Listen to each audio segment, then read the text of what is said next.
दिवसाची सुरुवात बरोबर बऱ्याच वेळेस आपण बघतो की काही जण खूप चांगली प्रार्थना करणारे असते, खूप अलंकारिक भाषा वापरतात, खूप मोठे मोठे शब्द वापरतात आणि खूप मोठ्याने आणि जोरदार प्रार्थना करतात. कधी कधी आपल्याला असं वाटतं की अरे आपण ह्यांच्यासारखी प्रार्थना करू शकत नाही.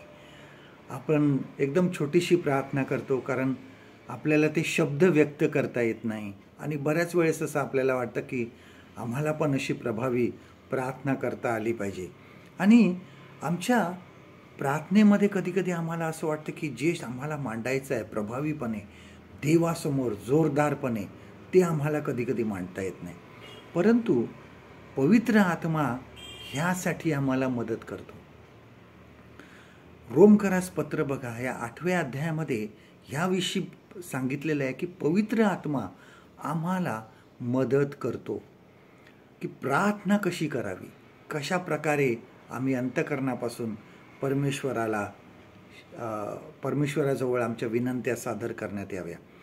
देवाचा आत्मा जो आहे हा आम्हाला आतून बाहेरून ओळखतो, तो आमचे अंतःकरण ओळखतो. आम्ही जे शब्द बोलता येत नाही आम्हाला कधीकधी, ते व्यक्त करता येत नाही, जे आमच्या मनामध्ये राहतात तेही तो ओळखतो. देवाबरोबर आम्ही कसं बोलावं हे तो आम्हाला शिकवतो. ह्याच अध्यायामध्ये रोमन्स चॅप्टर 8 and verse 29, रोमकरास पत्र ह्याचा 8वा अध्याय आणि 29व्या वचनामध्ये सुद्धा आपण वाचतो की आम्ही देवाच्या प्रतिमेप्रमाणे बनावे म्हणून तो आम्हाला सहाय्य करतो. तो जेव्हा आम्हाला असं वाटतं कधीकधी की आमची प्रार्थना खूप छोटीशी आहे आणि प्रभावी नाही, देवाचा आत्मा आम्हाला सहाय्य करतो.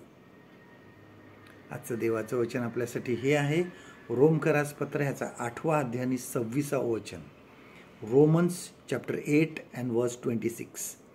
तसेच आत्माही आपल्या अशक्तपणात आपल्याला हातभार लावतो, कारण आपण यथायोग्य प्रार्थना कशासाठी केली पाहिजे हे आपल्याला ठाऊक नाही, पण आत्मा स्वतः अनिर्वाच्य कणण्याने मध्यस्थी करतो.